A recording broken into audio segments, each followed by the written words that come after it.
Hare Krishna. Welcome, dear devotees. Thank you so much for joining us today. And it's our great honor and privilege to welcome our esteemed panelist here. We have Anuttama Prabhu. Anuttama Prabhu, thank you for joining us. Hare Krishna.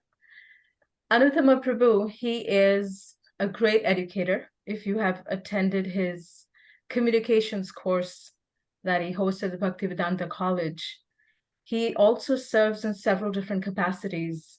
He is the communication director and also a member of the governing body commissioner for ISKCON. Anuttama Prabhu, it's a great honor to have you on this panel. Thank you so much for joining us. Thank you. Hare Krishna. Thank you, Govinda Priya. It's also our honor to welcome Kusha Devi. Hare Krishna, Kusha Devi. Thank you so much. Thank you for joining us. Kusha Devi Prabhu has also served in various several capacities, and she was serving the forum, the hospice forum, for a few years. She was a part of the Vrindavan Management Committee, and now she very dedicatedly for the past few years has been serving as the temple president for Honolulu, Hawaii.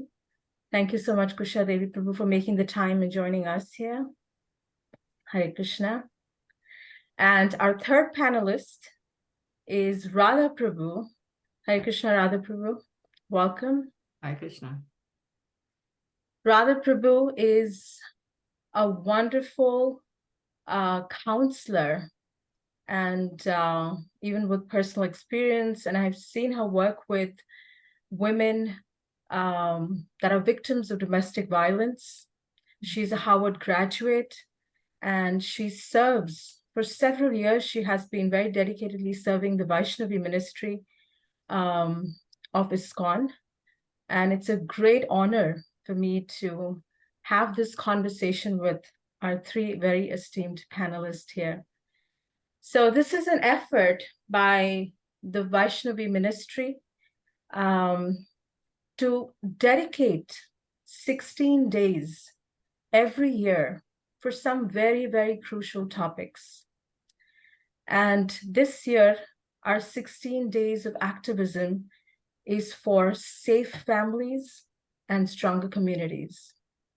We all here on this Zoom call and everyone that's watching this video, we all deeply know how important it is. And all of us deeply desire to have safe families, which is so interconnected with having a strong community. So without further ado, I would like to invite our panelists to share their thoughts, their ideas, their perspective of how we can cultivate this mood of protection within our society. And I invite Anuttama Prabhu, if we can just try to shed light on this word protection.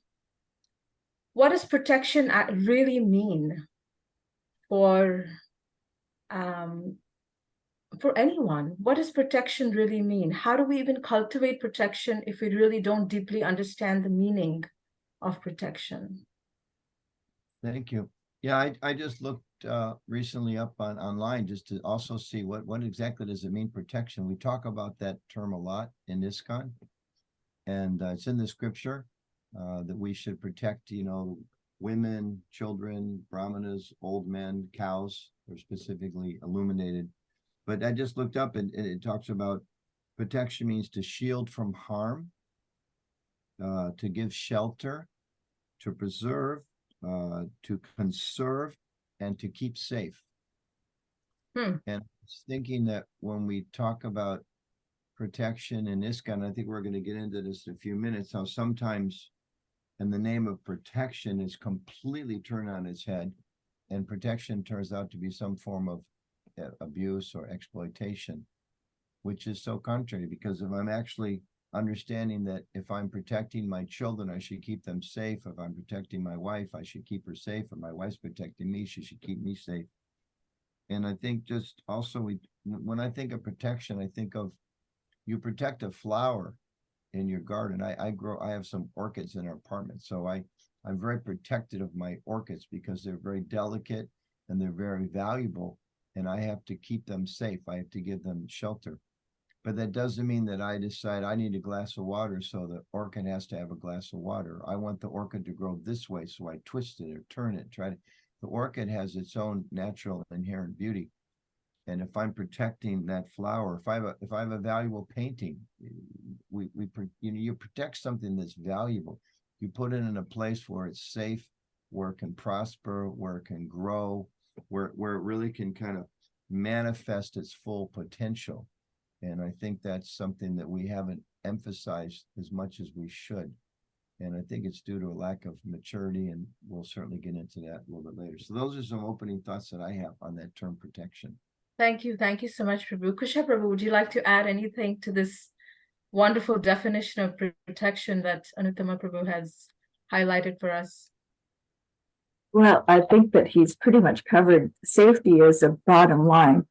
Safety is, if you have a culture of safety, then there can be natural flourishing. One can flourish if they're given nutrition. And here in our Krishna conscious culture, it's body, mind, and spirits, holistic safety in a sense. You're given a safe environment by which you can just spiritually flourish. But that also has to do with, first we have to have physical provision, and we get our needs met. That's Albert Schweitzer said that philosophy is for those with a full belly. So we have to make sure that we get our needs met. Not our wants and our desires, that's something else, but our needs, the basic needs should be met. And can you emphasize on what you really mean by the needs met, needs of an individual? Well, basic needs are like food, shelter, food and shelter. And then there has to be some kind of mental stimulation as well. One of the things that, well, I think I might be jumping the gun because I spent the morning looking over everything and making my notes and all. So I may jump the gun here. Prabhupada uses the word systematic propagation, which I love, actually, especially as a manager. I find the word systematic propagation not only to be applied spiritually, but to be applied materially as well, so that we know that we're providing X number of garments for a person, a certain standard of nutrition for the person, a certain particular life, like domicile for the person, that so that they can feel safe. And if it is deemed to be the proper thing by the higher authorities, that this is what we must provide, this is a standard. Standards are something that can't be changed. They shouldn't be changed anyway. And Srila Prabhupada has set certain standards for us spiritually and materially. Of course, he did set, he left the bar pretty high as far as the ability to be austere. Mm-hmm. But that we need to have a much higher taste to be as austere as Srila Prabhupada actually was. He was very, very austere. But safety is a bottom line. And as managers, we need to come together to provide a kind of a basic systematic propagation of what that standard of safety is, and how we can be held accountable as managers, and because we have to set an example as managers too.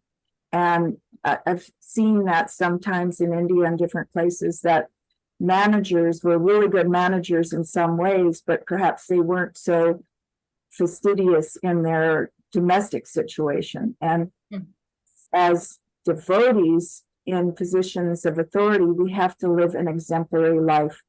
And nonviolence is absolutely required. We need to be human and use our words and negotiate an understanding.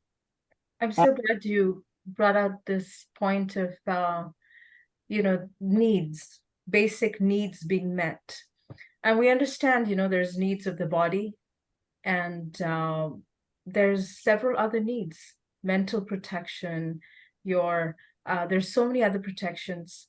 Let me call upon Radha Prabhu and see and hear, Radha Prabhu, please share with us what your understanding and of protection as a word is. Thank you, Govinda Priya. Well, I really agree with Anuttama Prabhu and Kusha Devi. They both made excellent points. It is so essential that we remember why we are providing protection. The ultimate goal of everything we're doing is to help each individual grow in their Krishna consciousness. And just like children, when we're attempting to grow, we need a safe space. There has to be physical safety. There has to be emotional safety. We also have to remember that each person has their own individual nature. And, if you're raising children, you see this all the time, that something that is so comfortable and supports one child will just not work for the next child. They require a completely different approach. And sometimes we become a little impersonal as managers or as parents, as whatever kind of leaders we are. And we want everyone to just kind of, get with the program. We have to remember that everybody has their own individual nature, and everyone needs to feel valued. That's something that I don't think we talk about enough. We are being invited by Krishna to remember our original relationship with him because he loves us and he values us. And so when we're interacting with each other, it's so important that we remember, I'm dealing with someone that Krishna deeply loves and wants to be in a relationship with. Let me treat them in that way. Let me remember that Krishna deeply loves and wants to be in a relationship with me so that I can feel supported and valued and cared for. When we can think in that way, then naturally our communities are stronger, our families are stronger. When we remember that everybody, is Krishna's beloved and everyone is here to learn how to love Krishna more deeply and more fully. Such a beautiful thought, Radha Prabhu. And while Anuttama Prabhu was talking about, the orchids he has in his garden, I was just reflecting that, the ultimate protection for that orchid would be when it's fully bloomed, you try to connect that orchid with Krishna, how we can offer that to Krishna. So protection goes just beyond protecting the body. It goes into how we can connect a living entity with Krishna. I was just at one of the universities preaching, and there was a young girl, and she said, I read so much about protection in Srila Prabhupada's books. She's been practicing coming to our Yoga of the Heart program for about 2 years. And she's a strong, tall, I think she's a Kung Fu, trained Kung Fu teacher also. And she was telling me that, my boyfriend, he's much weaker than I am.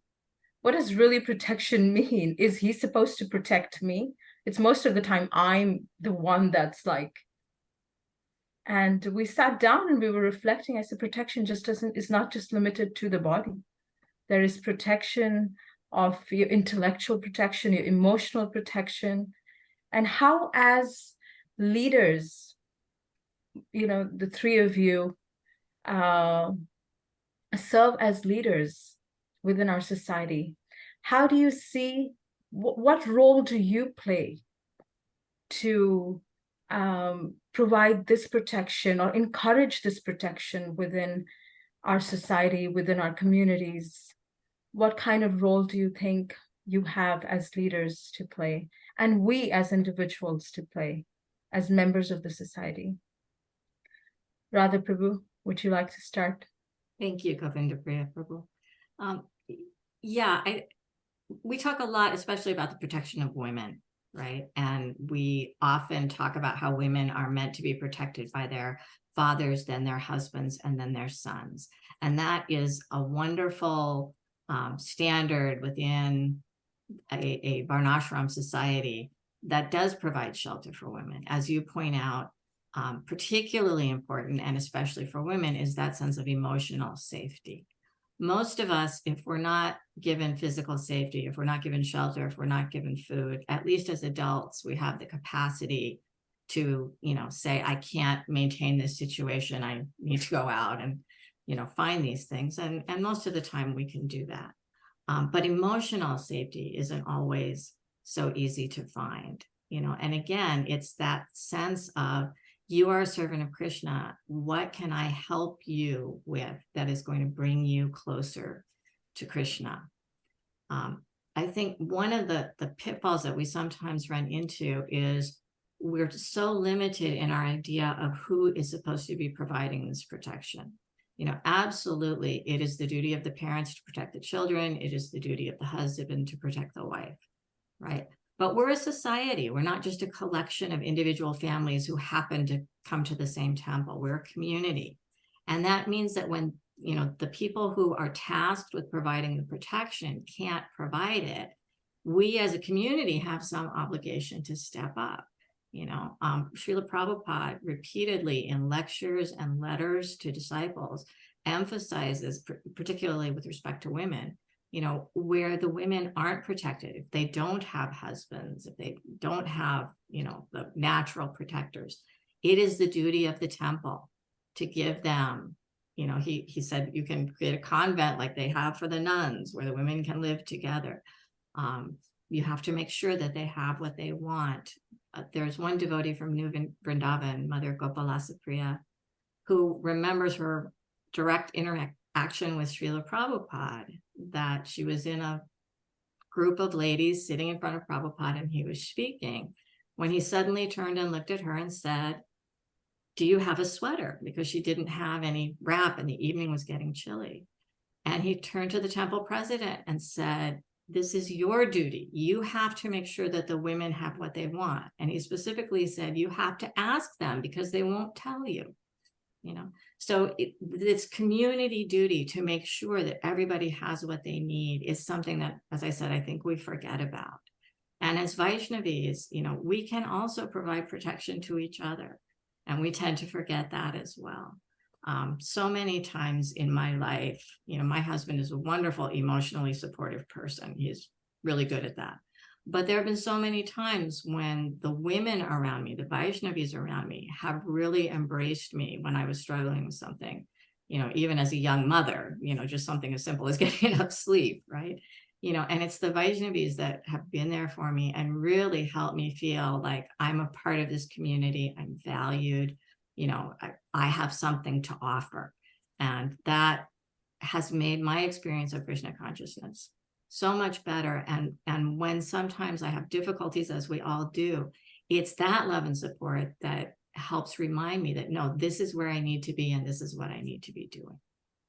That is so beautiful that you brought out the point of saying that, it's not just the leaders, but it's everyone that plays their part and role in supporting each other. Anuttama Prabhu, would you like to please share your thoughts? Yeah, first, I really appreciate what Radha said. It's you say in a marriage relationship, the husband has responsibility to protect the wife, but the temple authorities have responsibility for all the devotees, and the community members also have responsibility. And I think that gets back to a very important point about accountability and integrity, and ensuring that we create a culture within our society that clearly knows, like Kusha said earlier, Prabhupada said to systematically propagate spiritual knowledge to society at large. And you talked about, I keep it on my wall here, to bring the members together. Prabhupada's very concerned about the members and individual devotees, like that story from New Vrindavan tells.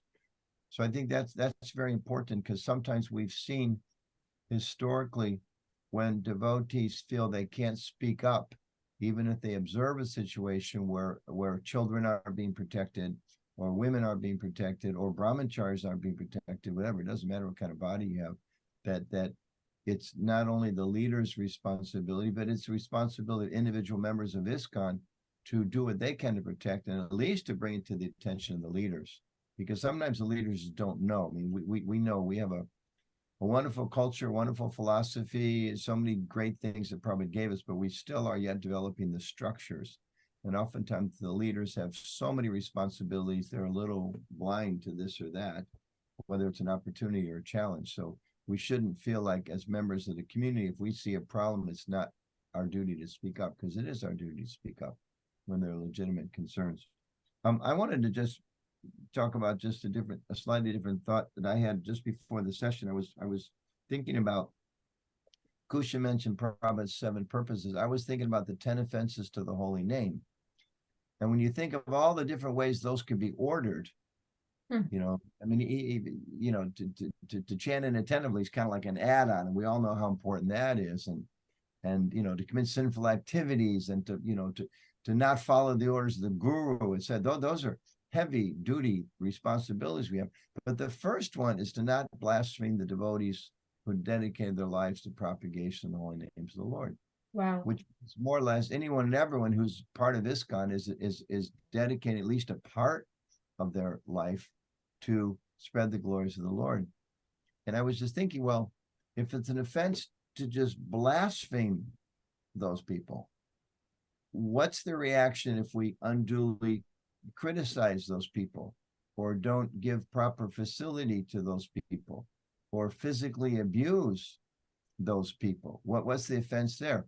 And even more so, what's the, you know, talking about safe families, how much must the reaction be if I'm abusing or exploiting or not protecting the very people I'm directly responsible to protect? It's one thing to say I'm not protecting people that are out there on the periphery of my personal life. You know, as Radha saying, and as I mentioned earlier, we should be aware and conscientious of everyone in our communities, but especially those people that we're directly responsible for. And perhaps we even took vows to take charge of them and to take care of them. So just, you know, thinking about, we practically every morning, every temple in ISKCON, 10 offenses against chanting the holy names of the Lord, 1 to blaspheme the devotees. So we should think about what blasphemy is rated so high. Right after Mongol Artik, we have to recite that before we can chant our japa, so we can get the full effect. You know, just think, to not blaspheme, misrepresent, minimize, hurt, fail to provide safety, abuse, you know, just go up in terms of levels of intensity of that. And, you know, it's there. And certainly we should understand that if the most subtle, because blasphemy is pretty subtle, but to speak of the more grosser representations of not caring for others. So. Wow, thank you for bringing that point, Prabhu, and that realization that you had about the 10 offenses is really amazing. Thank you. Thank you for highlighting that. Kusha Prabhu, please, let's hear from you. You're muted. I think I can unmute you. You're still muted, Prabhu. As they're doing some blowing or something next door. Oh, And I hear you now. my windows down, you know. I can't control my environment because I'm 5 feet from the neighbors. So even though I'm in back of a banyan tree and the temple is on a large piece of property, None of us can control our environment. That is for sure. As leaders, someone's at my door. I'm in a conference. I can't answer the door. That's the temple president's life, Yeah. everyone. Yes. You're constantly bombarded with situations and devotees asking for protection. Put it out there that I'd be unavailable in this time slot, but he told me a funny story about a time that he was in the shower and someone moved a milk crate up to the window and shouted in the window, "Badri, I need to talk to you." And he said, "Prabhu, I'm in the shower." And the devotee said, "I don't mind."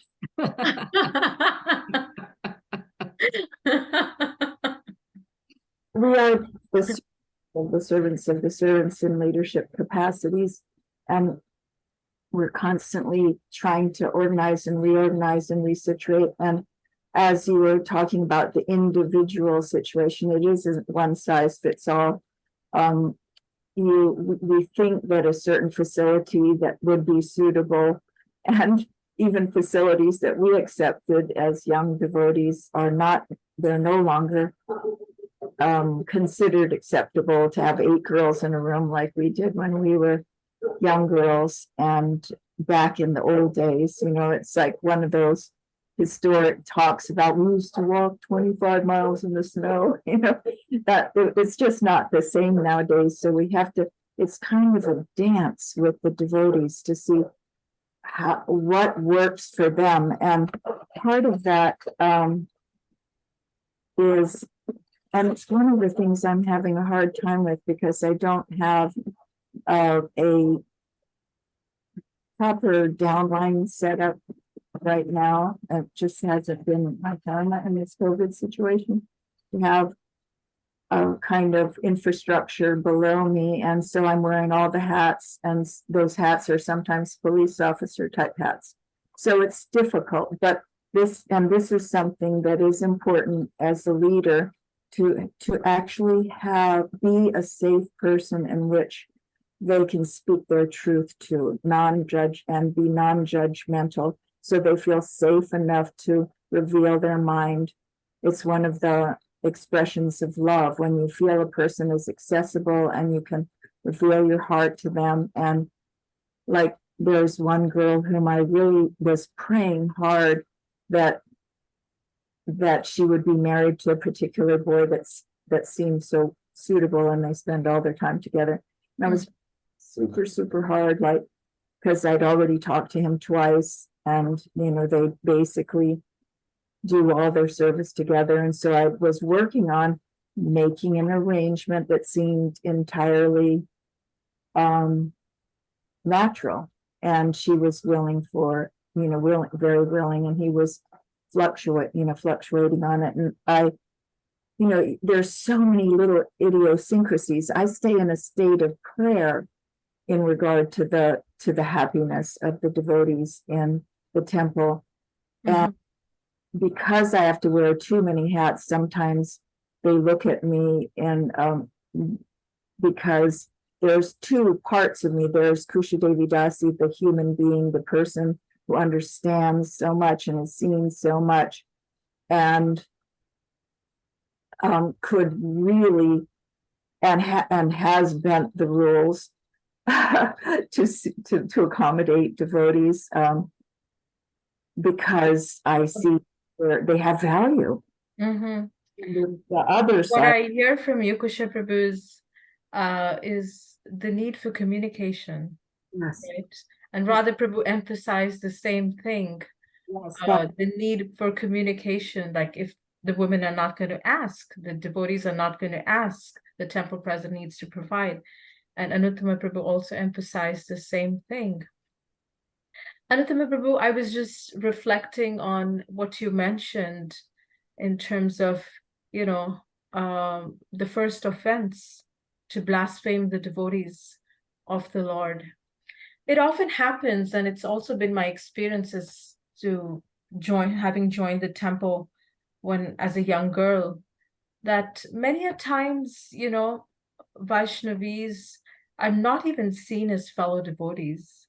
They are often seen as, at least we were told, oh, you cannot wear ankle belts, it's too distracting for the brahmacharis. You cannot wear long earrings, it's too distracting for the brahmacharis. It was constantly more about the brahmachari's spiritual life, or the renunciate spiritual life, or the Prabhus that had joined the temple, their spiritual life, than us trying to be happy in our own Krishna conscious path. How do you see that? As I don't think I felt protected in a way of being given that opportunity to just be a carefree young teenage girl, happy in Krishna consciousness. I understand the limitations of social limitations, and Vaishnav etiquette. But at the same time, that was almost premature to have to constantly meditate on how I should not disturb the renunciates. How do you see that in respect to protection, protecting their creeper and the enthusiasm to be fully engaged without the fear of so many other things on their mind? Yeah, it's actually a bit of a complex question in many ways. But I think the guiding principle has to be, if we're thinking that our communities, any sector of the community is more important than another sector of the community, then we're off base. If we're thinking, as you put it, the young women's happiness in Krishna consciousness has to be kind of boxed in or minimized for the sake of the brahmachari's needs. If that's a problem. Now, if the young women are understanding, please, we need you to follow some social guidelines, as you said, for the sake of protecting the men for their spiritual advancement, the same way we're asking the men to do certain things to give shelter to you. We're asking the ladies to dress in a more, modest way. And we're asking the men not to gawk and whistle at you as you walk by. There's the materialistic kind of manifestation of that predatory consciousness. So I think if when things are explained properly, then it can be mutually beneficial, which is what we're really looking for in our society. Because ultimately it all boils down to, we're not the body, but we're mesmerized by these bodies. We think we're these bodies. We're trying to be happy through these bodies, subtle and gross. So I think that, I think back in the early days, I wasn't there, but you read the stories about New York and in the middle of the hippie days, and sometimes young girls, for example, would come and not be dressed in a way that was helpful in their spiritual progress. And some of the other ladies would go and show them how to wear a gopi skirt or wrap a sari around them or something like that. And, so there's appropriate ways of dealing with those things. And I think the real problem comes when you talk about brahmacharis. When brahmacharis are men in general, I just came from a 3-day mantra retreat. We had men's retreat. We had about between 80 and 100 men. And a lot of the focus of that is trying to understand. Gopal Hari Gupta, Prabhu, Dr. Gupta from Aurora University, he made a presentation on men, women, and Maya. That was the topic of his presentation. And part of it was really a wonderful presentation. And part of it was trying to help us to understand Maya in the sense of the material energy is Krishna's energy. Krishna's the Purusha. We're not the Purusha. Krishna's the Purusha. He's the enjoyer. We're all Prakriti, whether we're male or female, we're all Prakriti. And we should see everything in this world in a respectful frame of mind, knowing that it's all Krishna's energy and that every living entity is part and parcel of Krishna. And if I have a problem, I think this is a really important foundational understanding that men in particular have to understand. Because if I have a problem with beautiful women, or even not beautiful women, if I have a problem with women, I need to understand I have a problem. It's not the women don't have a problem. I mean, simplistic terms, little boys like to run around and, be strong and, feel my muscle. And, little girls at the age of 2, like to have pretty dresses and things like that. It's just, there's a nature that comes along with this body and this mind for most, not everybody, can't overgeneralize.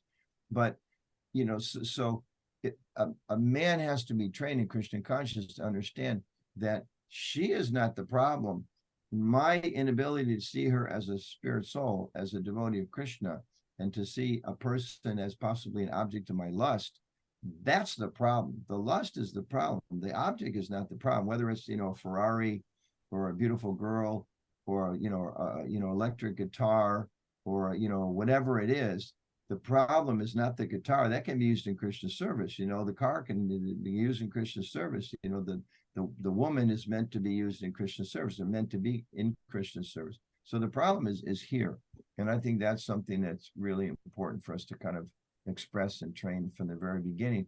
And sometimes we don't do that. You read descriptions of this sannyasi and, great sages in the past that saw two fish copulating, and oh my gosh, that just shows how we can't think of the females. And we know there's other traditions in the Orthodox tradition. There's a whole island someplace in the middle of the Mediterranean. There's no females allowed in the whole island. There's many different ashrams or monasteries that are there, and they have this separation idea, which is, it's also there in the Vedic culture, but it needs to be based on respect. I think that's the main thing. It needs to be based on respect. Thank you. Thank you for emphasizing these 2 points. The necessity of the etiquette and separation, but at the same time, not being overly saturating our minds with the opposite sex just for, in the name of protection.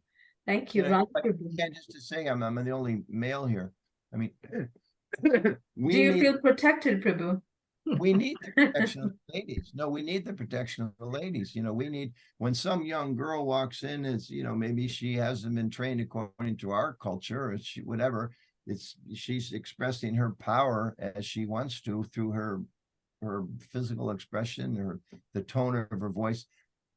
Prabhupada sometimes will quote that women are like fire, men are like butter. We melt, and we have to be able to say, that's my problem, that I melt. And I need my mothers and my wife and the Vaishnavis to help protect me, both in how they act and interact with me, and the way they help kind of cultivate and guide other women that come to the communities. But again, it's my problem. It's not your problem. It's my problem. And I need help with that problem. That's the way men should be thinking. And I think if we do think like that, I think our god sisters and our nieces and our mothers and just the whole Vaishnavi community, because there's this overwhelming motherly feeling that you all have better than we do. You like to protect too. You raise little babies. I don't have a tendency to raise little babies. They're like too much trouble for me. But you have this wonderful protective nature. And I think it's fairly easy for women to see a man, I need to protect him too. But if we're walking around kind of strutting around like we're something special and you're the problem, that puts women in a very, very difficult position and leads to a lot of problems. Thank you. Thank you, Prabhu. Radha, Prabhu, would you like to share something on the same thought?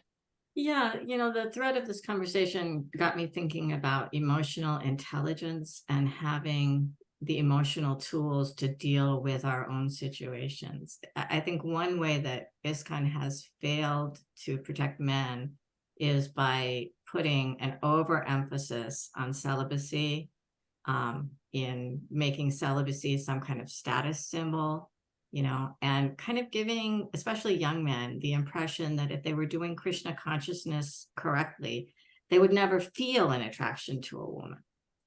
And so there's this sense of shame around feeling attracted to a woman, and a sense of shame can motivate us to be harsh, to react too strongly, to want to eliminate the source of the shame.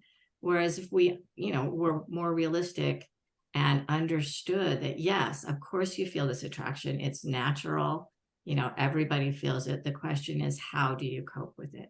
I remember one young man, coming to my husband. He was in his early 20s, and he was just distraught, really, really feeling a lot of shame and like a failure as a devotee.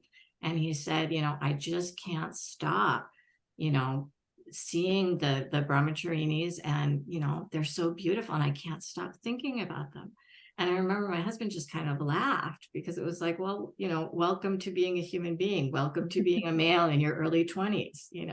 Yes, that happens. It's okay.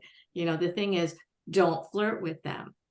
Don't try to interact with them. Yes, you feel the attraction. Now go on with your service. And, the perception that this young man had that a good devotee wouldn't feel these feelings, caused so much stress and anxiety for him. And I think a lot of times when people are abusive, it's because they don't have the tools to manage their own emotions. They don't have the understanding to deal with their own emotions. And so they're lashing out at the people around them. As a person in my 60s, I've seen, at least in the West, this shift from my childhood, when we didn't talk about emotions, and the only emotion that you were really allowed to have was loving your children or being angry. Those were the two things that I saw my parents demonstrate, and looking at the way my daughter is raising her daughter today, where teaching small children about different emotions and showing them pictures of people's faces so they know what happy looks like, or surprised, or sad, or shy, and helping them to articulate what they're feeling, giving them tools to deal with those feelings. It's a whole new world.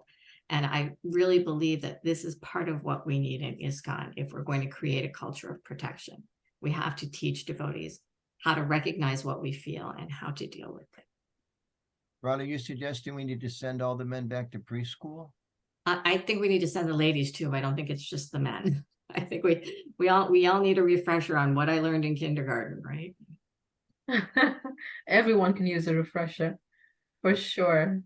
Kusha Prabhu, would you like to share something on the same thought?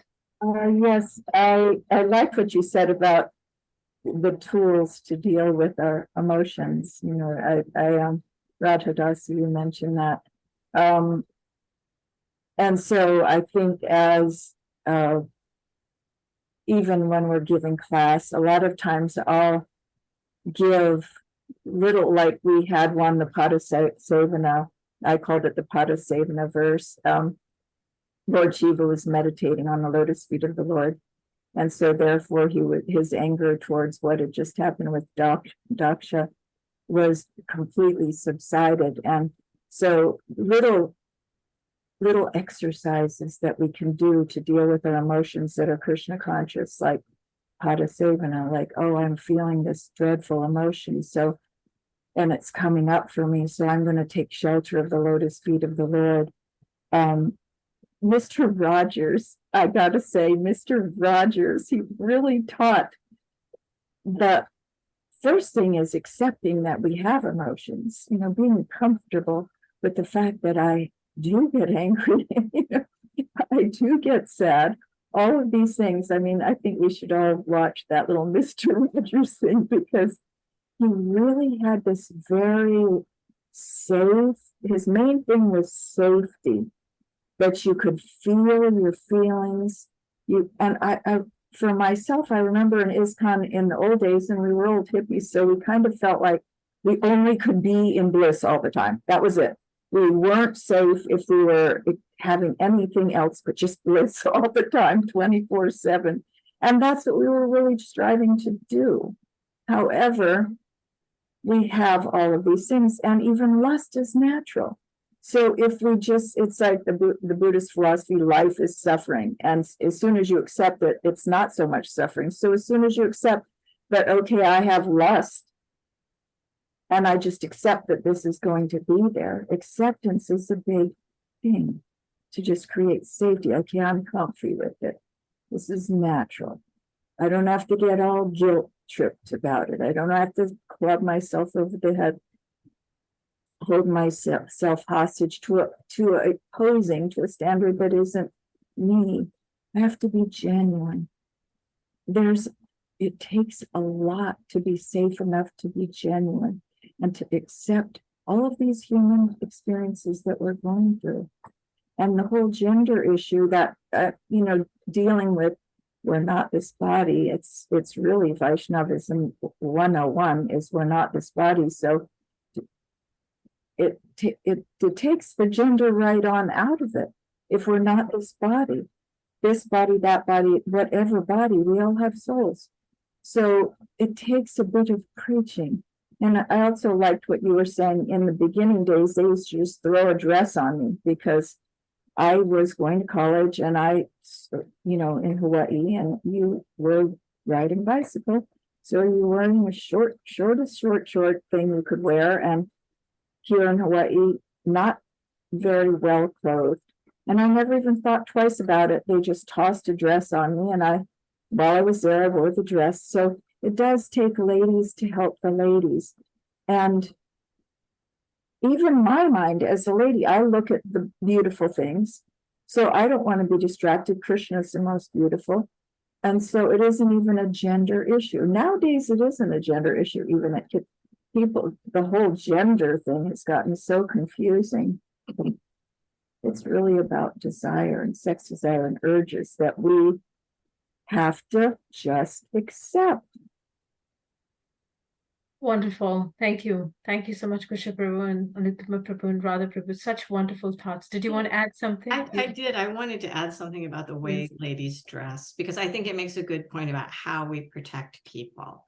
You know, I've had, as a young devotee, had men lecture me about what I was wearing, and I felt shamed and I felt unwelcome. And I've had ladies help me to dress, and it was such an inviting experience. It didn't feel like, oh, we have to cover you up because you're not properly dressed. It was like, oh, look, we're all doing this and we'd like you to join us and we'd like to decorate you. And isn't this fun? And so the experience was just so different. I think the same way there's men that can encourage men to understand that we need to address, we're talking about relationships and family and all that. There's men who can present that we have to treat our ladies, as the culture says, as our mothers and with deep respect. And there may be other men who exemplify just the opposite of that, which is they don't necessarily respect women and they don't necessarily value women. And they going back to your talk about protection, sometimes people, I don't know, it seems in ISKCON, sometimes protection is like you protect something that's less valuable, but that's absurd. You don't, you know, when you put the trash outside, you know, maybe you worried about the raccoons in my part of the country, but otherwise you just throw the trash out. It's just trash. You don't protect the trash. You protect the valuable things. You put them in a secret place, in a secret drawer, in a secret box with a lock. And that example can go too far, because sometimes I know I read some sociologists and they talk about where societies where there's not very many women, the men have a tendency to kind of put them in the corner and think that's the way of protection. When there's more women, then they actually get more important positions and people realize their value more historically. But just, I think the idea that it's something that's valuable when we're encouraged to protect women, when men are encouraged to protect women, we're encouraged to protect brahmanas and old men and all of that, it's because those things have value. And we have to really remember that. And that's such an important lesson that the men have to give an example. I remember my father was, I didn't have the best relation with my father, but one lesson that he taught me early on when I think I was probably preteen and starting to feel my oats as a young man, you know, young men, you start feeling strong and, you know, full of gusto and you think you know better than anybody. And he taught me early on, he said, you don't cross the line, you respect your mother. You do not disrespect your mother. And that was one thing that he was very good about. I think it's important for men and for the ISKCON society. And I think we haven't done enough of that. We definitely haven't done enough of that. And the fact that there's, you know, if there's one case of domestic abuse going on anywhere in the world in ISKCON, it means we haven't taught it. We haven't taught properly what it means to be respectful. You know, one thing I can just comment philosophically a little bit. I think it's my sense is it's not so much recognizing I'm feeling, you know, I'm angry or I'm lusty or I'm jealous. I think it's the way I'm trying to deal with those things is I'm feeling lust, but I'm not lusty. I'm just feeling the lust. I'm feeling the anger, you know, like our yogi friends talk about sitting and watching watching things go by. And I've been trying to think like that lately. And I think that's a little helpful, because otherwise a lot of these negative things that, you know, it is disturbing to think that I'm an angry person and I can't get rid of it. It just makes you go in a cycle to get even angry. Just say, well, I'm not an angry person. I'm just experiencing the karma of anger. And I'm just going to let it go. And I'm going to, like Kusha said so wonderfully, Pada say, but I'm going to meditate in the lotus feet of the Lord, or go do some service, or eat some halava, or whatever it is to help me take shelter of Krishna. Such a wonderful thought. Yeah. Emotion is different than me. I don't have to be consumed by the emotion, but we're two separate things. Wonderful thought. Thank you. Thank you. You know, you were emphasizing so much that we protect something that is valuable. And our scriptures are filled with different verses, different shlokas. Prabhupada in his different purports has emphasized protection. specifically protection of women, children, brahmanas, cows. And yet we see that within our communities, within our temples, within our society, that women have been abused, children have been abused. How do we reconcile this in our own hearts, and what can we do to change the situation? Radha Prabhu? Yeah. We are all spirit souls struggling with material existence. We bring into ISKCON the conditioning that we have at the moment. So, while we have the highest philosophy, we don't always have the highest standards of behavior because we're conditioned souls. The problem is when we sometimes slap a spiritual label on something that is not spiritual at all. And I think to some extent that has happened in our movement when it comes to the treatment of women. An immature understanding of how to deal with male-female interactions, an immature understanding of what it means to provide protection, sometimes had us thinking that keeping women in the back, keeping them quiet, that, this was the way to provide protection. And what happens when we do that, if a society is built on love, if everyone is capable of fully loving themselves and everyone around them, it really doesn't matter what social order you have, there's not going to be abuse and exploitation. But if we don't have hearts that are 100% pure, which most of us don't, creating certain social structures can lead to wrong ways of thinking. So, keeping the women in the back, keeping them quiet, it facilitates a mood that women aren't important, that women, aren't valuable. And as Anuttama Prabhu points out, that's exactly the opposite of what our scriptures and our teachers and Srila Prabhupada specifically are trying to tell us, that actually everyone is valuable and societies need women who are comfortable in themselves, who are strong in their connection with Krishna, who are able to, give and receive love. We need those women in order to have a healthy society. Also, when women are not protected, when they're not properly situated, children suffer. If you look at where the children are when they're under the age of 5, where are they? They're wherever the women are. And whatever is going on with those women is happening to those children. I still have a resentment over being a young mother in ISKCON and sitting in a particular part of the temple room that was set aside for the young mothers, right?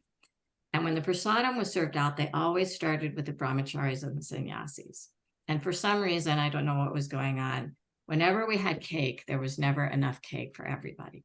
And the women got served last, which meant that the children got served last. And let me tell you, if you're sitting in a row of 3- and 4-year-olds who didn't get cake, you are not having a peaceful experience. Absolutely. And race too. Yes, but in a micro form, that's what can happen when we don't properly protect women, is the children are subjected to whatever, austerity or impropriety is happening to the mothers. So it is really important that we recognize that everybody, is valuable. Everybody has their place, and that there be balance in society so that women can be protected. If we're in a situation, if there's any kind of physical abuse, if there's any kind of name calling, if there's any kind of emotional abuse, whether it's a parent, a child, a husband, a wife, temple president and a temple commander, that ought to be an immediate red flag. Hey, we've gotten off course here, and we don't have to get into, vilifying and blaming people. We could just stop and say, hey, let's start this conversation over, but somehow in some, parts of the world, that's become normalized, that this is how devotees talk to each other, or this is how husbands talk to their wives. And we really need to have this public conversation to make it clear that no, that's not Vaishnava behavior. not for anybody, no matter what your position is and what, the person you're talking to, what their status is. It is never okay to call names. It is never okay to be physically violent with another devotee. Wow. Yes. Thank you so much. Thank you. And that just calls for a very thoughtful leader, like just a simple thing as serving the children first or the women first can solve so many problems. I could imagine a toddler just coming home crying because he didn't get cake at the temple. Yeah, thank you. Thank you. Anuttama Prabhu, would you like to share something on the same lines of how do we understand this thought and reconcile this thought that so many wonderful purports of Srila Prabhupada emphasize protection, and still within our society we see abuse? Well, one thing I think Radha's story is really disturbing. I think anyone who listens to this video should think it's very disturbing. In addition to what she said, how are those 3 and 4-year-olds going to grow up knowing that the women aren't cared for? I'm really surprised that he said disturbing, because the rest of the 3 women here probably think that was just normal. It was normal back then. And did you have the same experience? It was normally abnormal. Yeah, I agree. And I think that there's the added factor. We've been around for a few years now. Maybe back in those days the reasoning was, the brahmacharis are all going to go on a book distribution. The ladies are going to be here at the temple, and they're going to get Mahaprasadam at noon. And who knows what the thought process was? It could have been something, less beneficent as that. But also, no one was thinking about what's the impact on these 3 or 4-year-old children, and how are they going to grow up feeling about authority that eats the cake first, and feeling about how my mom is not being given, a fair shake, and feeling that this institution is bad for me. I don't like this place because they don't treat me nicely here. I mean, 3-year-olds can have those kind of feelings, and that can go very, very deep. So I think those are some of the longer term issues. I want to mention something. I just think across the board, it's a huge problem for us. It's a huge problem for conditioned souls. It's a huge problem for the American political scene and the global political scene and all that. Tamal Krishnaraj came and spoke at a communications conference in North America years ago. Obviously, he passed away, I think, in 1996. And he was, it was kind of the beginning of his resurgence of his academic career.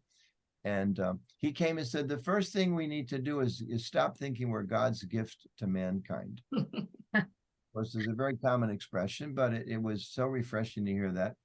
And I think that's a big issue for us.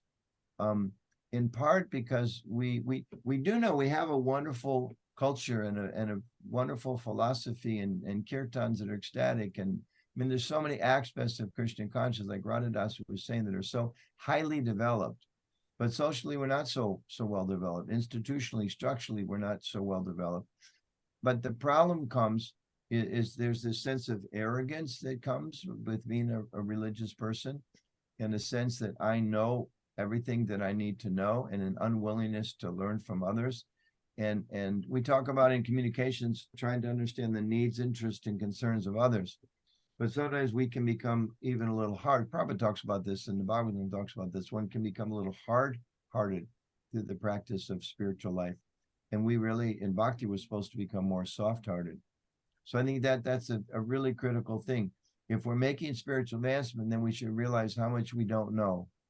And we should realize how much we need to learn. And we should realize how much we need to learn to be sensitive to the needs of others, especially women, especially children, and every living entity. But we're talking primarily about families here. And I think that's such a danger, because we start thinking that we're so special, even though we have so many flaws, and we start thinking our flaws are okay. In the communications course, we sometimes talk about how there's a tendency to think, because I'm a devotee, whatever I do is okay, which is completely backwards. Completely. It should be, because I'm a devotee, I have to make sure what I do is okay. Being a devotee is not an excuse to do harmful things. Being a devotee should be the motivation to ensure I don't do harmful things. And in this context, especially to women and children and families. Wonderful. Thank you. Kusha Prabhu, would you like to share your thoughts on this? You're muted again, Kusha. Yeah, I'm just trying not to have you hear all the noise in my world. There's a lot of it. I had people at the door, even though I have a sign on the door saying don't knock. We do what we can. One of the things I wanted to say was, being part of the hospice, I attended Kurmarupa's the last 2 weeks of his life. And when I got there, he selected me as his nurse and confidant. He began to unload his life to me. And one of the things he felt deeply aggrieved and guilt for was the neglect he had perpetrated on his wife. He was in the last 2 weeks of his life, and he had deep guilt about it. She ended up leaving because he had such, shall we say, misdirected sincerity. He was so very, very sincere that in those, there are stages in Krishna consciousness. In that preliminary stage, it's like the concept of throwing the baby out with the bathwater, sex desire out with the woman, although they should be separated. In the early phases of Krishna consciousness, a person may be unable to have those nuances. So he had held that in himself. And here it was, the last 2 weeks of his life, and was as if he was, like Prabhupada was saying, his apologies. Srila Prabhupada taught us how to die, even. He taught us how to live. He taught us how to die. So that guilt, if we shared this with people, that neglect is also an abuse. It's an abuse. And it isn't something we've touched on yet. We've neglected our children. We've neglected one another. We've neglected our spouses, sometimes on either side of it. And part of it is overcommitment and then a little imbalance. But neglect, he deeply felt that. So misdirected sincerity, and then perhaps not having the kind of guidance, like now that we're older and we can advise the youngsters, to have a little more balance in their life and to be a little more patient with themselves, and to be able to just concentrate on Krishna and not the details. Like in the early days, it seemed like renunciation was being held, especially when all of a sudden there were new sannyasis, and Prabhupada, suddenly there were sannyasis. I think I was 3 years in the movement, and all of a sudden Srila Prabhupada started to make sannyasis, and boy, did our movement change. Suddenly it just went like that, and the emphasis shifted. We stopped giving class, they couldn't hear our voice, and we had to, pretty soon we were pushed to the back of the temple. And because we were sincere disciples of Srila Prabhupada, we put up with a lot of things that later on I would not put up with for my daughter's sake. I wanted so much to shelter her from the kinds of things that I accepted as normal, as you were saying, normal. What was normal for us was not really normal. It was stifling, extremely stifling. And I thank Prabhupada for giving out cookies. Srila Prabhupada was so kind to us that he saw the problems. He said, if you serve these ladies, you will go back to Godhead. Because they were busy complaining about the ladies through the entire morning walk. There wasn't a moment of let up. Prabhupada just quietly endured, peacefully hearing them, because the men were genuinely expressing their difficulty with the ladies and their difficulty with their own minds and their own consciousness. So we also have to be very forgiving in the process, and especially through the different stages of devotional service. There are stages where you need to feel like Krishna's only in the temple, and if you don't live in the temple, you're in Maya, because you need to feel that way so that you can bear all the onslaughts of Maya beating you up and stay in the association of devotees. So as leaders and as intelligent senior people, we have to understand the phases, be compassionate, preach, preach, preach, teach, teach, teach, share our own experiences, suggest or ask questions in such a way that, what if you were on your deathbed, like with Kurumaruka's situation, and he felt so much guilt? I actually tried to find his ex-wife, and if somehow or other she hears this video, I would like her to know how much he wanted to make amends and say he was sorry for the neglect. He never let it go. He couldn't forget it. It was the last 2 weeks. He wanted to say, I'm sorry. There's so great about saying, I'm sorry, please forgive me. Thank you. Neglect too. Yeah. Wow, that was intense. Yeah, not being able to let go. You know, we are an international movement, and what we were talking, you know, we're having this discussion about what's normal in a different place. Like if you go to a certain part of the world, it's normal. The women have just been used to being put at the back. And in certain parts of the world, they have been raised as equals from childhood, and all of a sudden you bring them to the temple and then they're pushed to the back. It's like a shock, cultural shock for them. How do we understand and how do we deal with this when we are an international movement? How do we respect the cultural diversity, at the same time give sufficient opportunity for everyone, whether it's a woman, child, brahmachari, sannyasi, enough opportunity to use every skill they have in Krishna's service? Would you like to share some thoughts on that, Kusha Prabhu?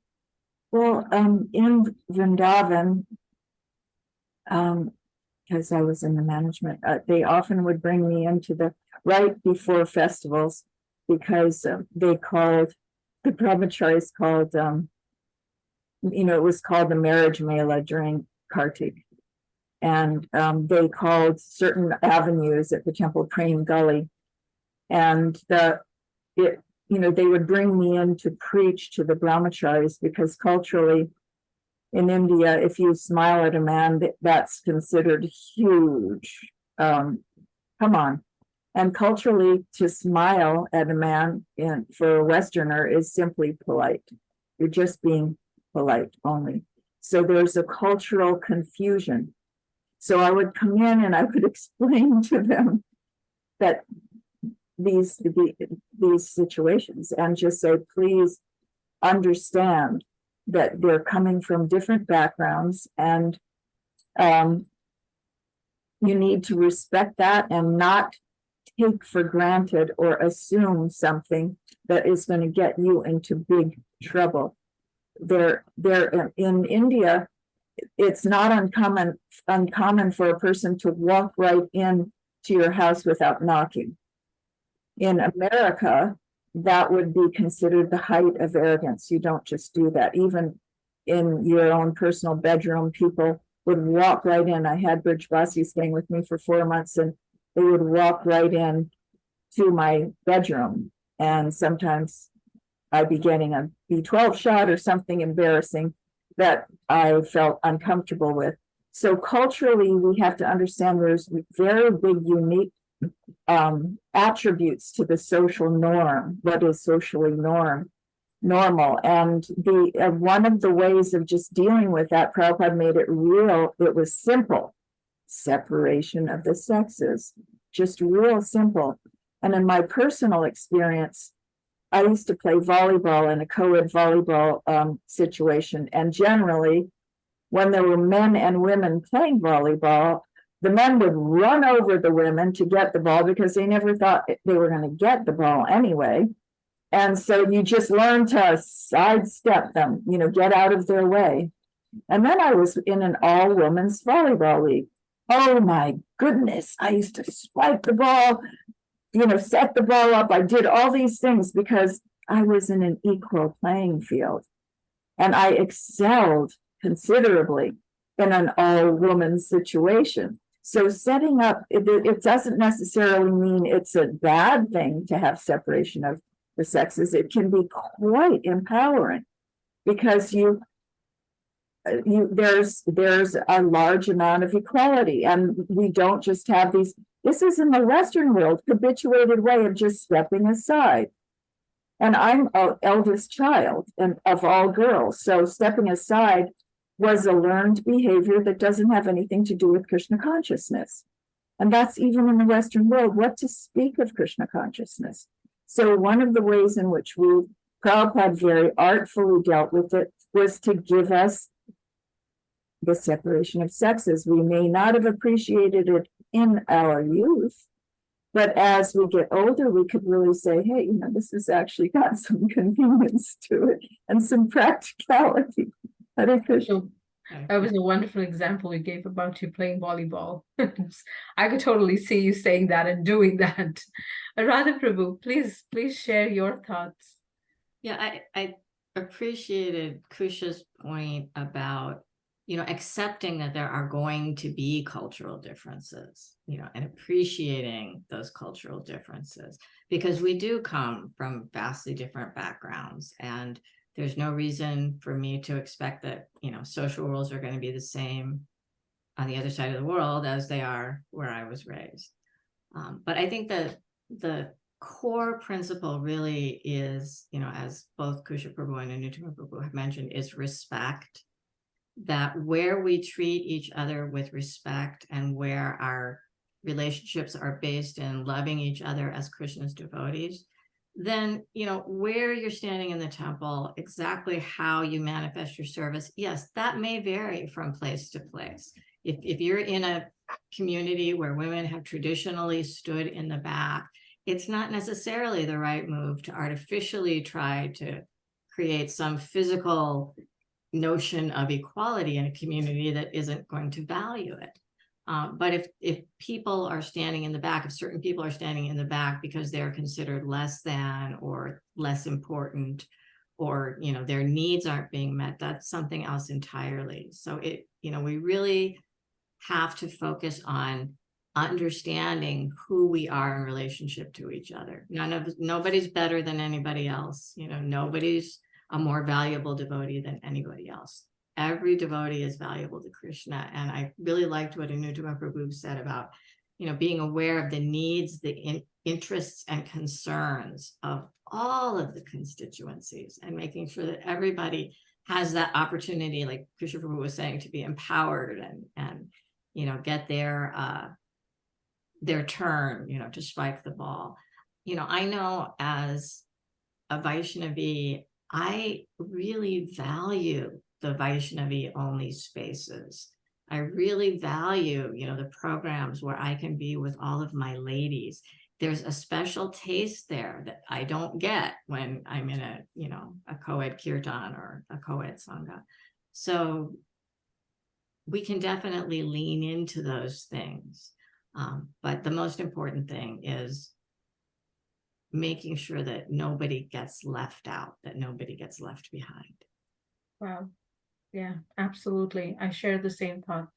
Those are really wonderful spaces where the Vaishnavis get to interact with each other. And, the whole thought of having a Vaishnavi mentor, who's been through the same struggles, has the same kind of problems, situations, really so helpful. Thank you for emphasizing that. Anuttama Prabhu, let's hear from you. On the cultural question, I think something that's really important for us to understand For instance, I know I've been to some places traveling on India where the women are right up front, not ISKCON, but the women are right up front and the men are in the back, or they're all mixed in. So there may be some parts of India where the women are not in the front, where they're in the back, but it's not everywhere. So we should have that understanding. It's not that this is, a sacred That's subcontinent. true. That's culture. actually true. Yeah. And I think there's a tendency sometimes we may copy certain things we see in India because we have whatever we're inclined to those, predilection towards those. Is that the right word? So like if I like the women in the back, I notice the temples with the women in the back. And we say that's ISKCON. So I think the real question for us is not what's, we're not supposed to really have American, we're not an American movement. We are not an Indian movement. We're not a Vedic movement. We are not a Russian movement. We're a Vaishnava movement. And Prabhupada explained to us how Vaishnavism is applied in the modern context. Like you could say, well, in India, as an example, women are in the back. Well, not at Prabhupada's pandals. Women were right up front. And, women don't speak. Women should, not in Prabhupada's pandals in India. Well, women are supposed to be pujaris. Well, not in Prabhupada's temples in India. And there's some wonderful stories. If I could, they talk about protection and Prabhupada's concern with his women. I believe this is in one of Shamasundar's books about how one of those early pandals, and the first night of this pandal, it was so ecstatic. Devotees just were having this wonderful kirtan, and they just spontaneously jumped down from stage and went out into the crowd, and everybody was very excited. So the next night, one of the organizers was hoping to recreate that same energy. It was just a different mood. So devotees were staying on stage, and this organizer, I think it was one person, maybe more, went over and started kind of to grab the devotees, and he happened to be, I don't know if he consciously, purposely went to the women's section, but grabbing some of the women or trying to, and pull them off the stage. Prabhupada saw that, got off his Vyasa-san. I think he was sitting. I don't think he was standing. I don't know for sure, but he went, across the stage with his cartels to hit, I think maybe he was swinging them as it's described, to hit this man. Don't touch these women. That was Prabhupada. It's like, you're crossing the line, Prabhu, buddy. Don't do that. So, there's an example, and there's many, many, many. Gave the example of New Vrindavan with Gopamataji about Prabhupada's concern about physical care. So I think it's really important for us to ask, well, what really is a Vaishnava culture? And when you talk about what's Vaishnava culture is Lord Chaitanya saying you have to respect everybody. Lord Chaitanya is saying, I broke open the storehouse of love of Godhead and didn't discriminate who's a fit and who's an unfit, candidate. And Prabhupada talking about how there's no distinction between men and women when it comes to spreading Krishna consciousness. So those are the cultural norms that we're supposed to have. And where they conflict, I agree with Radha Dasi, where the local people, where it's so foreign for them, okay, you have to introduce it a little bit at a time, perhaps. But we can't be stuck in a particular cultural norm that violates Krishna consciousness. Just like, in our culture, chastity, okay, and respect is part of that. So maybe we, the story Prabhupada going to the mantra rock dance in San Francisco, and the New York devotees were saying, oh, Swamiji, you can't do that. And the West Coast devotees were saying, no, it's a wonderful opportunity. And for preaching, Prabhupada went. But then on the way out the door, he mumbled to some of his, I think some of the men were walking next to him. He said, this is no place for a brahmachari.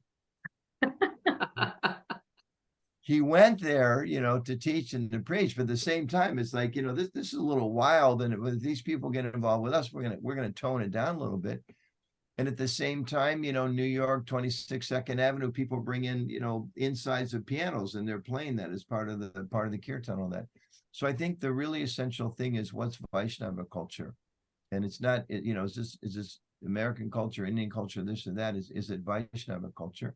And then, of course, we have to be tolerant and a little flexible, and we encourage, varieties of cultural expressions. I sometimes think about how, when I go to Germany, you can just plan on it. If you're in a wonderful temple, when they bring prasadam, it's going to be bread for breakfast, bread for lunch, and bread for dinner.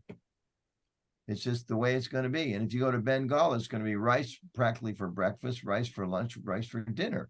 And that's fine. You're supposed to offer the best things to Krishna. But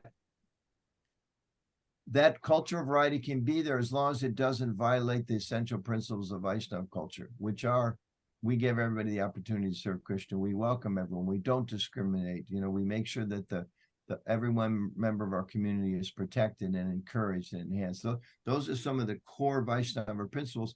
The other culture, okay, we can, you know, adapt if they don't, or we can engage if they don't violate those core principles. And if they do, that's when Vaishnava culture has to take precedence.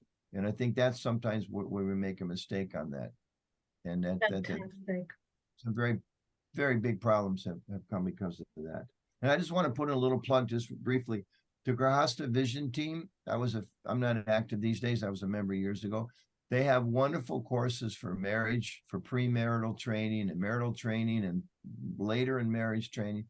And it's very wonderful. I wish we get to the point, hope we get to the point someday in ISKCON, everyone has that training. And I think before they get married and when they're married, and again, these principles of respect and empowerment and care and love, you know, oftentimes we tend to have the thought that like love is a bad word unless it's for Krishna or maybe the spiritual master, maybe the deities, but you know, we're supposed to love one another and what to speak of in our marriage relationships and amongst devotees. And as we said, it's, you know, it's a little different. You're respectful with people of a different gender, but there still can be affection and appreciation and gratitude. I know Kusha was talking about her experience as a temple president. When I was a temple president, the head pujari was a woman. They had the biggest Sankirtan devotees were women. The head of the kitchen was a woman. And I learned early on, these are wonderful souls rendering fantastic service and need to be appreciated and facilitated. And as a GBC member, I think right now I have 4 temples that have women temple presidents. One of them is about ready to open a $14 million temple. So obviously they're not only good presidents, they're good managers and leaders. And another woman president just opened an $8 or $10 million temple. The other woman president is in charge of the largest community in North America, perhaps in the Western world. So, you know, women do tremendous service in our society. And we have to create this this culture of safe families, safe communities. And part of that is making sure that the women, as well as the men, feel protected and facilitated to grow. That real protection means how can I grow to my fullest capacity? Beautiful. Thank you. Thank you so much for emphasizing that. And, you know, I can't even believe we're coming to the end of this wonderful, enlivening conversation. So many thoughts and such deep realizations and such candid sharing is very, very valuable to me. And I'm sure it's going to be to our viewers as well. I wanted to, you know, anyone has any concluding thoughts, anything that you would particularly like to share in the similar lines of how we can create this culture of protection that leads to safe families and stronger communities. Radha Prabhu, would you like to? Yeah. Do you have any concluding thoughts? You know, the main takeaway for me is that this culture of safety is something we all contribute to. You know, everybody has a role here. And, you know, at its core, it's about honoring, valuing, respecting, protecting everybody as an individual, to recognize that we all have our individual natures and that there's a place in Krishna consciousness for every one of us. Wow. Yes, the temple presidents, the GBCs, the leaders have their role to play, but we as individuals and members of the society also have our part to play. Thank you. Thank you. Kusha Prabhu, any concluding thoughts? You're still on mute.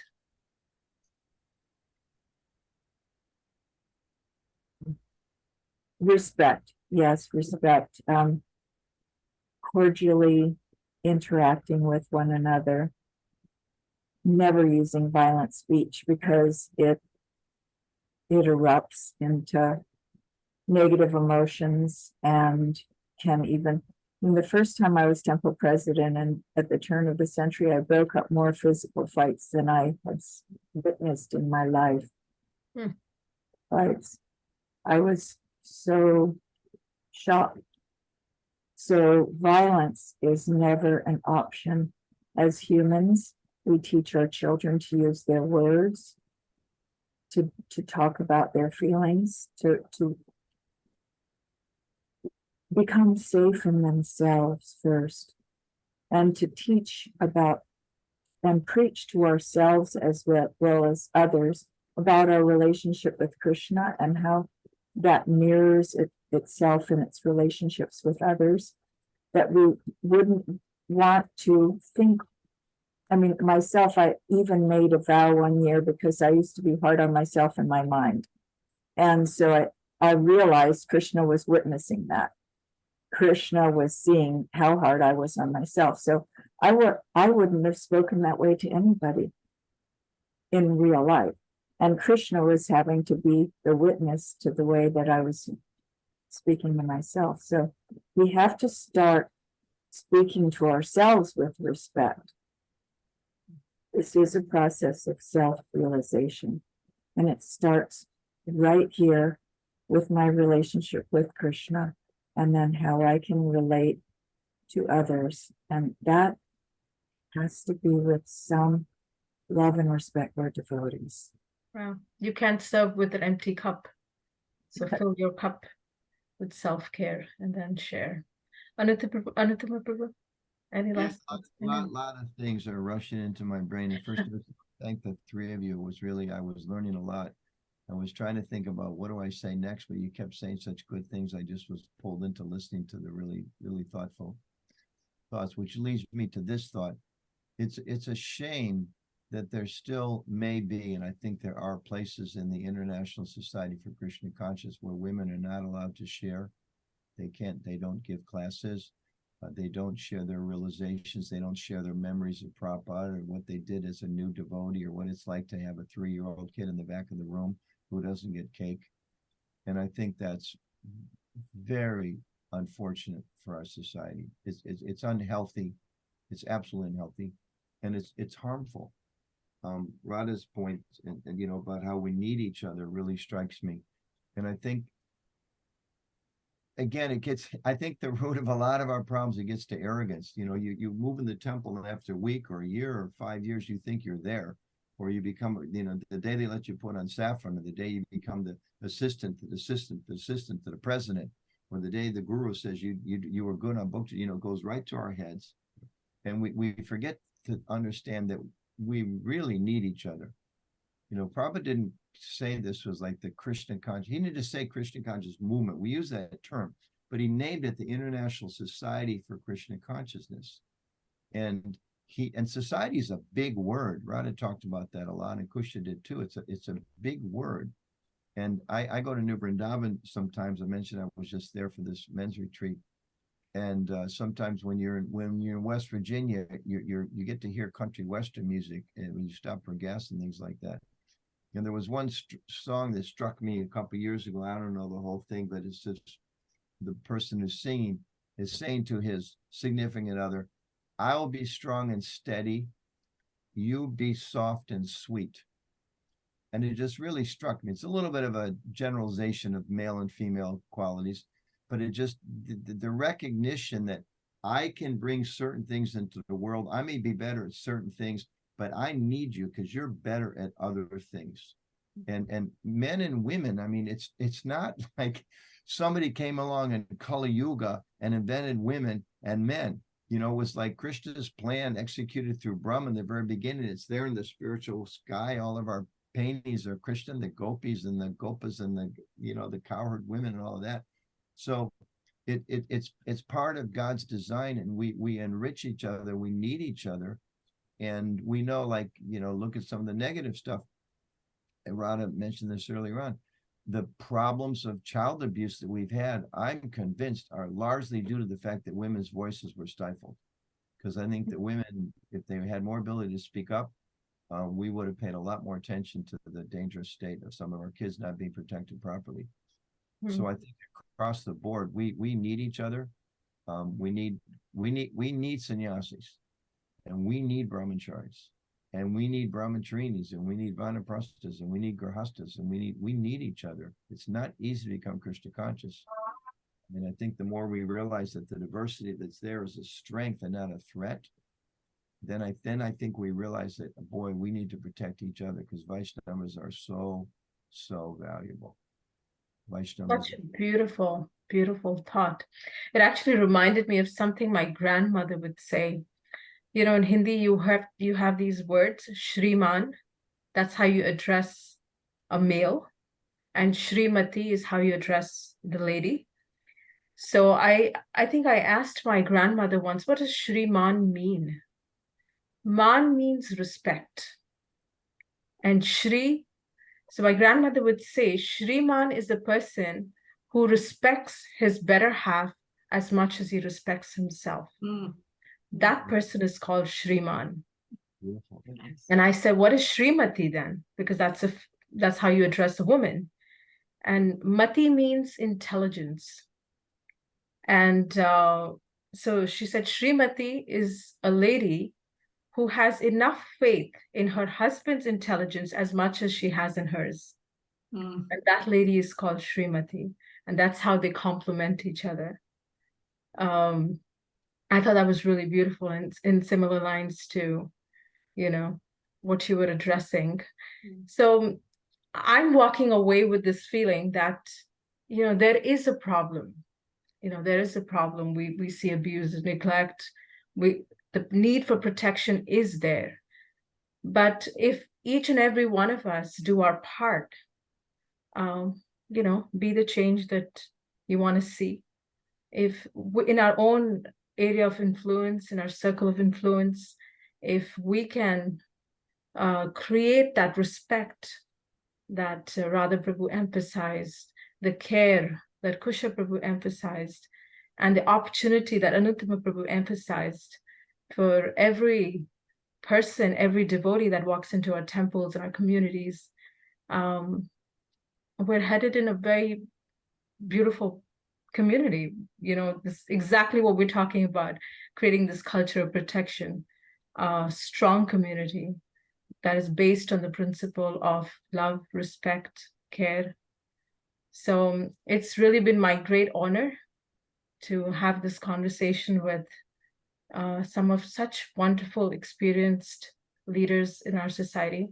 And I'm hoping that this is a very enlivening conversation for all our viewers as well. You know, just to end, I want to express my gratitude to the Vaishnavi ministry for creating these opportunities, even if it's just once a year, coming together, talking about things that we really need to talk about. When we hear, it's a reminder, you know, we remember these things, we remember, but now I go back energized to make little changes in my own life. So just these reminders that we have every year, please be a part, share these videos, support the ministry, and gratitude to all the organizers. I think it's Karuna Shakti and her team. Thank you so much, everyone, for joining us today. Hare Krishna. Hare Krishna. Hare Krishna, Hare Krishna, Krishna Krishna, Hare Hare, Hare Rama, Hare Rama, Rama Rama, Hare Hare. Hare Krishna, Krishna Krishna, Hare Hare, Hare Rama, Hare Rama, Rama Rama, Hare Hare. Hare Krishna, Krishna Krishna, Hare Hare, Hare Rama.